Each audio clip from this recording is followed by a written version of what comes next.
Good afternoon and welcome to Audiotree Live. Today is Monday, February 16th, 2015, and we're excited to have with us Daniel Champagne. How you doing? What's up, man? You can take it away when you're ready. I know. The nightingale sings each morning her sweet song weaved in midnight's thread.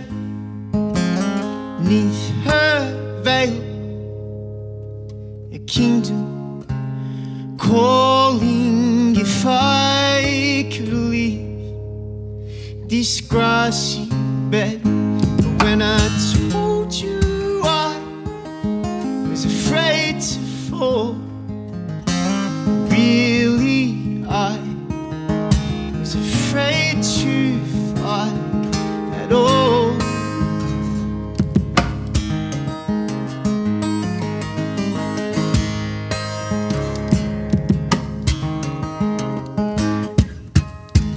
Deep in trial, bound in burning, her restless charms broken through, but between cheap denial, reckless yearning to run from harm was all I knew. And so when I told you I was afraid to fall, really I was afraid to fly.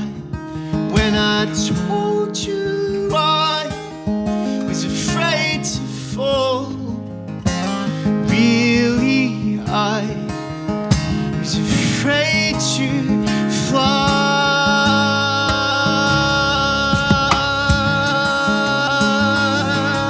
You know.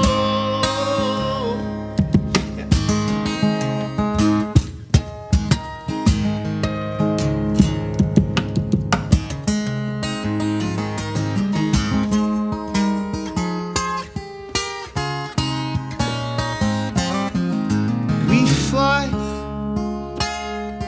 and we fall from the summer's golden rays to the murky's ocean floor. Sometimes there's cause we're calling for, but mostly it seems we're chasing dreams to the shore.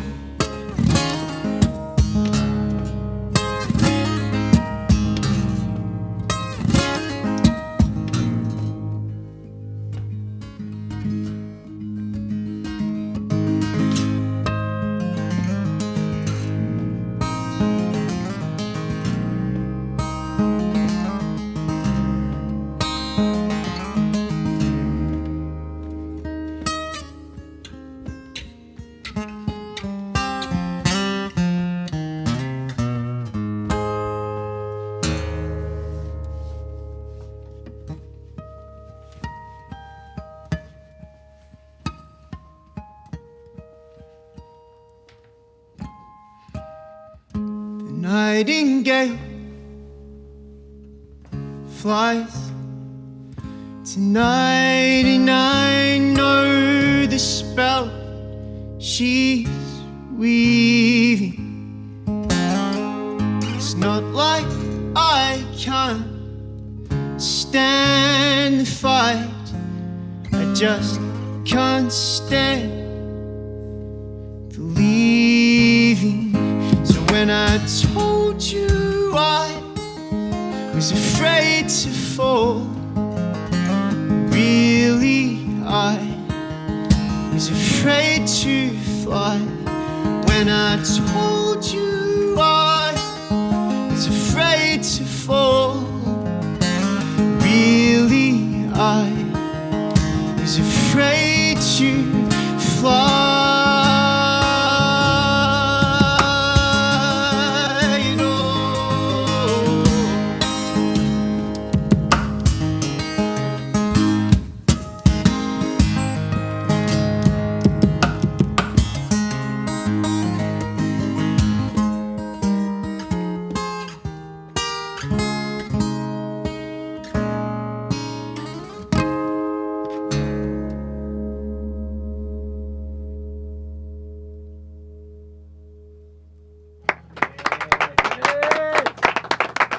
Audiotree Live with Daniel Champagne.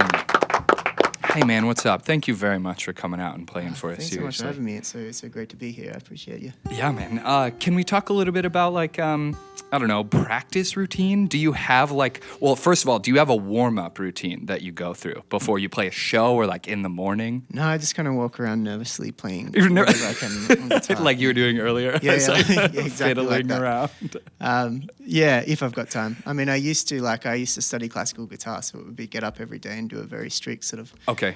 warm-up routine, but now it's just kind of whatever I feel like. Most of my practice now comes from writing. So Yeah, right on. Do you so then are you playing the songs that you're probably going to be playing that night at the show or whatever, or fiddling around with those maybe? yeah, a bit of that, and also sort of figuring out new parts to that. Okay. Trying to extend on them and working out new songs that I potentially want to play at shows at Yeah. some stage. When you were studying, you mentioned studying classical. Is there a lot of book work involved in that? Did you do a lot of writing and laying out chord structures or anything? Not so much. I mean, there's a certain amount of theory that you have to know, but most of it is just related to playing. So most of it is related to reading it off the page and being able to transfer that onto the instrument. Okay, sure. Did you have a teacher or a mentor that handed a lot of that knowledge down to you? I was really lucky. I had a bunch of really great mentors, and one particularly great guitar teacher that I had for about 5 or 6 years in my hometown. Okay, cool. What's his name or her name, I guess? His name's Dave Croton, and Okay. he's got a bunch of really great guitar students, and he's just an incredible teacher. Sweet, that's awesome. Did you seek him out because or did he just you guys kind of met up, serendipitously or whatever? Yeah, serendipity. He actually is a neighbor. He's a good family friend of ours, Okay. and he's a neighbor of my mum and dad, and still a really, really good friend.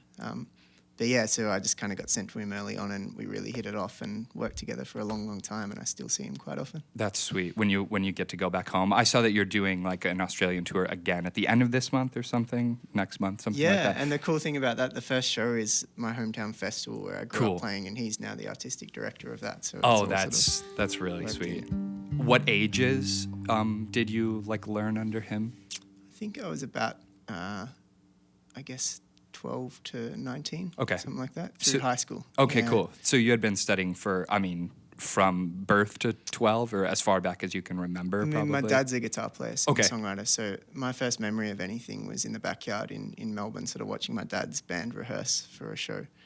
So I just when I got asked what instrument I wanted to play, the guitar was just guitar, yeah. Yeah, it was the first one, and so I started playing it badly, and then got a little bit better and a little bit better, and then went to this teacher and just kind of kept on keeping on. That's awesome. How did he help, I don't know, help you hone your style in? Was he letting you kind of expand on the things you wanted to play? What style of guitar does he play in the first place? I mean, he just teaches a lot of different styles, so Yeah. he sort of opened a lot of doors for me. I mean, we did some classical, some jazz, some just contemporary rock and roll stuff.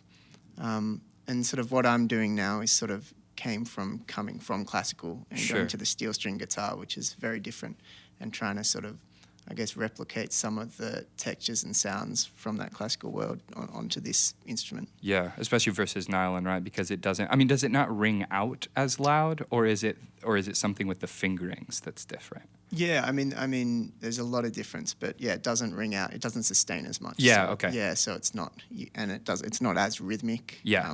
You certainly can't hit a classical guitar like I do, or it would just collapse. on Fall itself. apart. Yeah. Yeah. Okay, man. You can go into your next song when you're ready. I'll play a softer one of mine. This is called Ackland Street.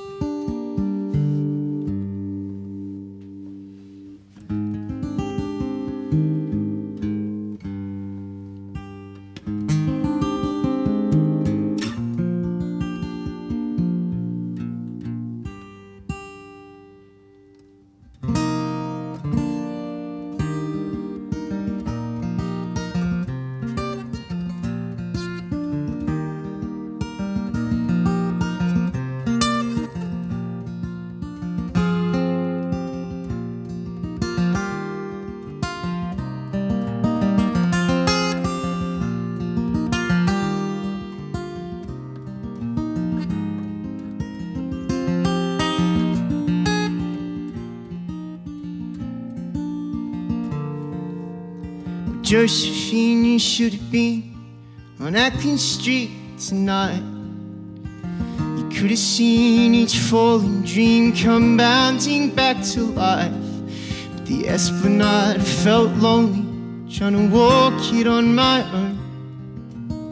I couldn't find the southern stars, half the bars you'd shown me in the springtime.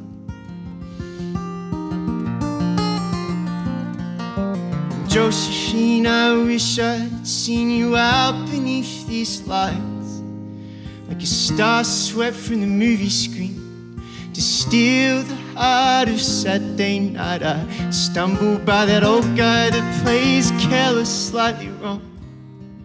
Missed you by my side, oh, wild-eyed, drunk and sing along to any verse you half knew. Said we'd always fall like the moon across the ocean, and I hear it all like you're telling me today. Though I'd rather just forget and let these memories fade than look back and regret each time I should have said stay.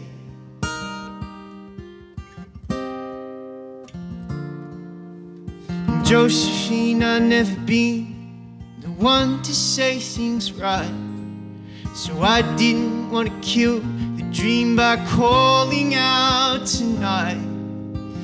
Feeling sick from some cheap beer, stumbling through Luna Park, just thinking about our last time here and trying to paint the dark in the shape of your smile. Said we'd always fall like the stars across the ocean, and I hear it all like you're telling me today. Though I'd rather just forget and let these memories fade than look back in depth at every game we used to play back when we just expect things always stay the same. Girl, I still look back and regret each time I should have said stay.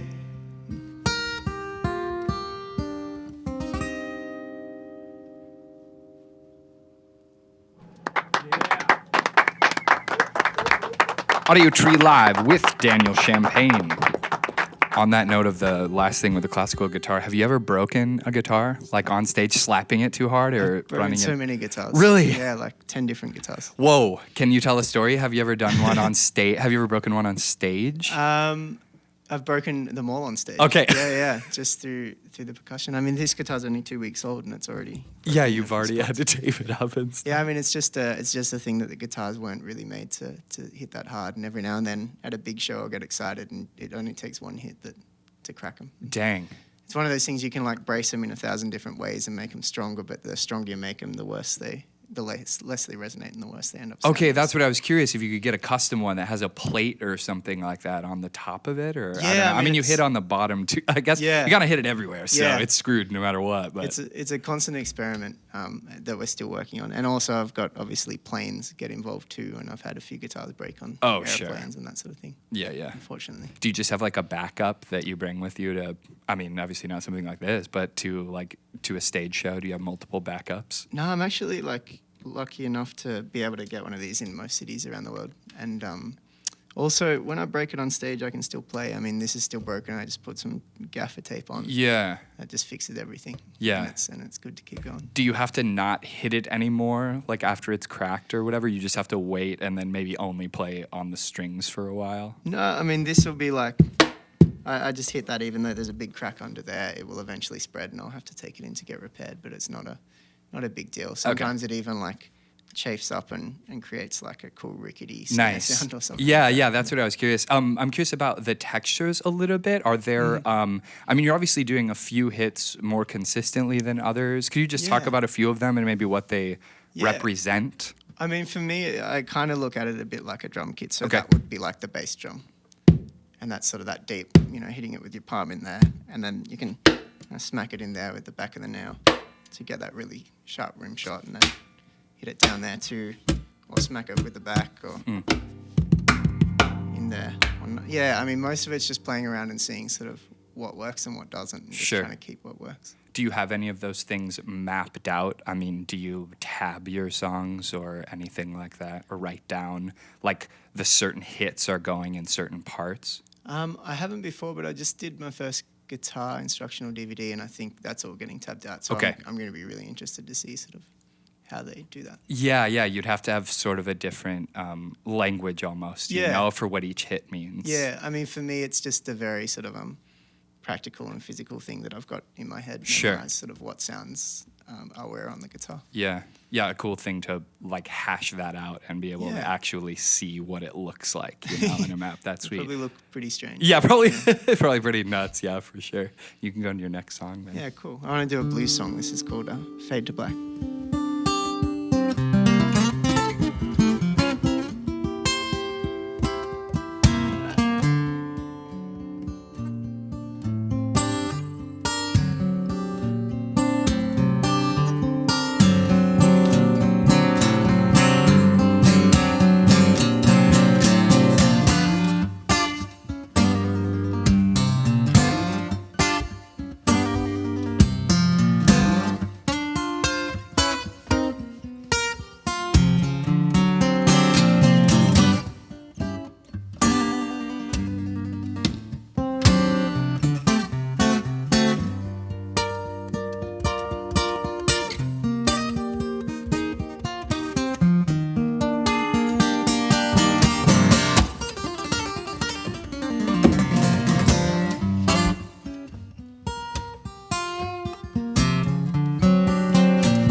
Wonder where you are tonight.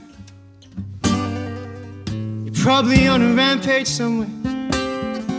You have been known to take your flight and get in. And somebody say you always had the knack to fade to black.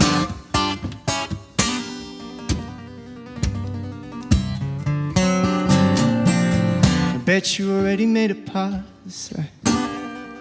See a darkened room somewhere. You run your finger around the tip of his glass and brush it all down through his hair and scrape across his back.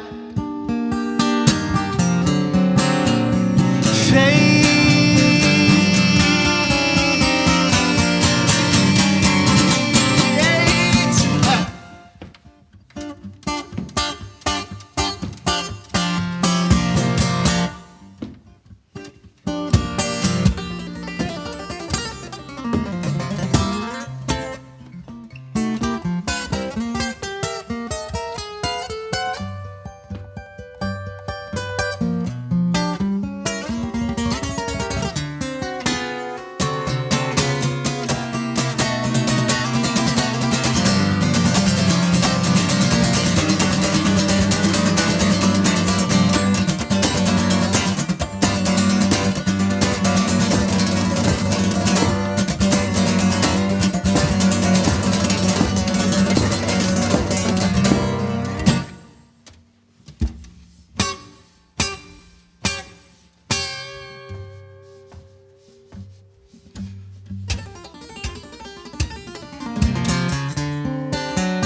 Maybe it's all for the best, but I wish I'd never been less sick.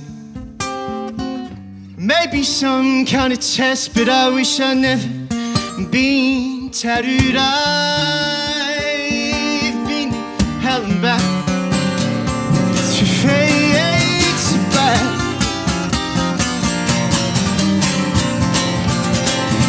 Wonder where you are tonight. You're probably on a rampage somewhere. You have been known to take your flight and get in.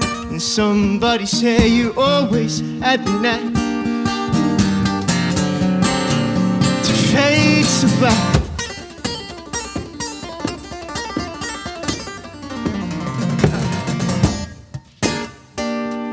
You always had the knack to fade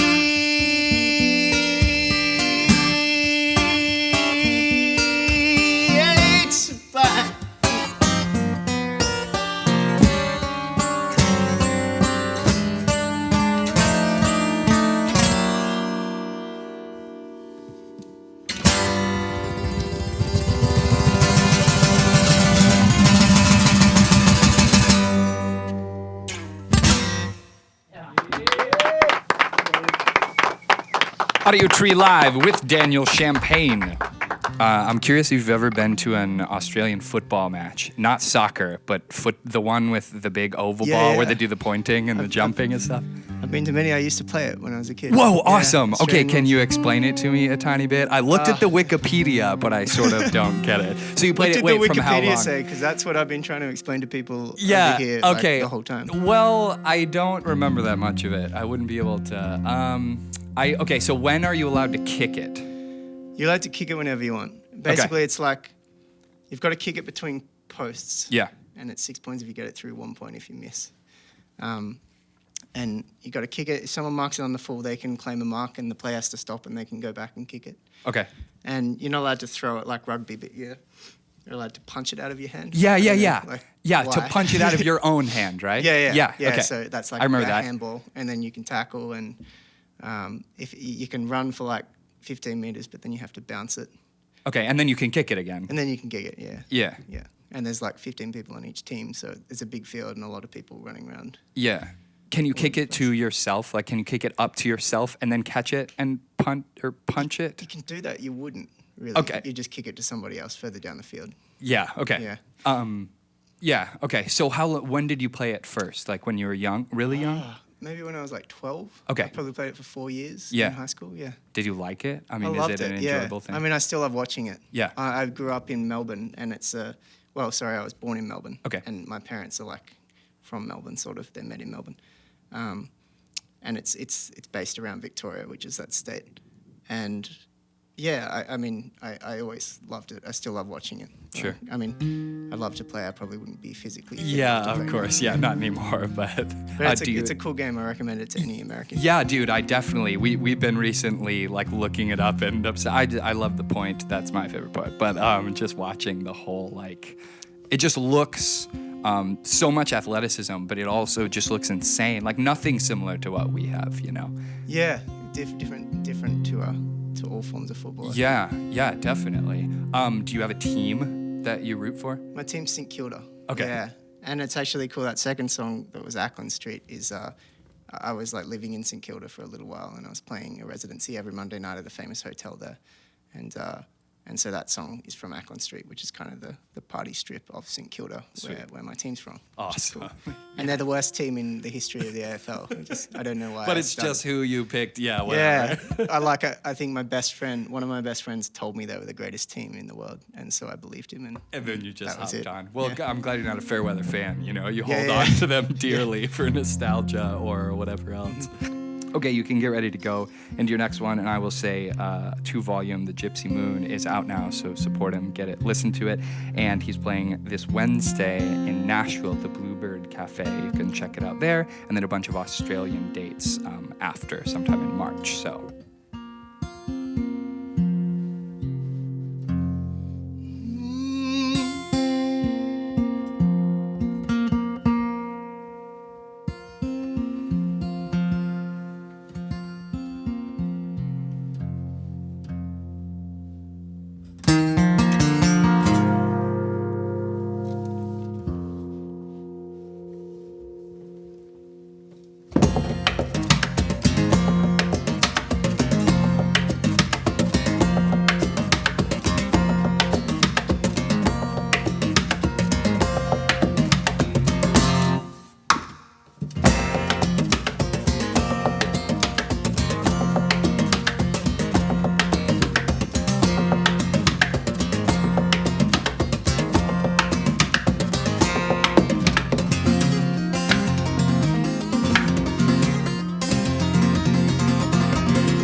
Might be a spoonful of coffee, might be a spoonful of tea, might be a spoonful of your sweet time, darling.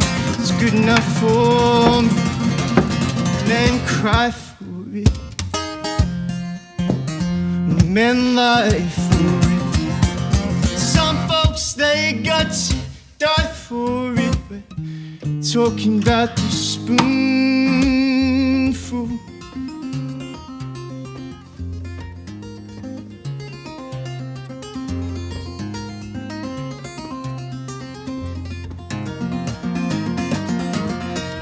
Might be a spoonful of water taken from the desert sand.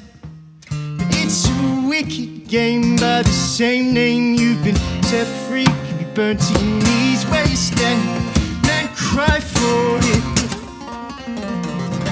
men lie for it. Some folks, they got to die for it. But talking about the spoonful, that spoon, that spoon, that spoon, that spoon, that spoon, that spoon, that spoonful. Everybody's talking about the spoon.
Might be a spoonful of diamonds, might be a spoonful of gold, might be a spoonful of your precious time, enough to satisfy my soul.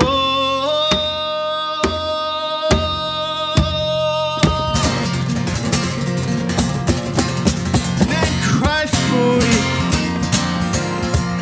men lie for it. And some folks, they got to die for it. They're talking about the spoonful, that spoon, that spoon, that spoon, that spoon, that spoon, that spoon, that spoonful. Everybody's talking about the spoonful, that spoon, that spoon, that spoon, that spoon, that spoon, that spoon, that spoonful. Everybody's talking about the spoonful, talking about the spoon.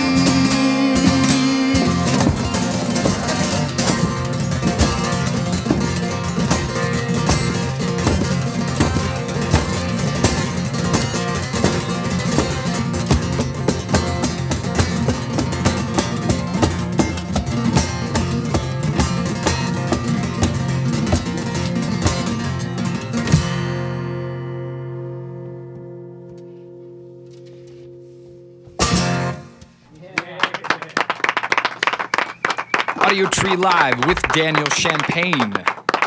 Well, look, it made it. We've still, the guitar made it, so we're good.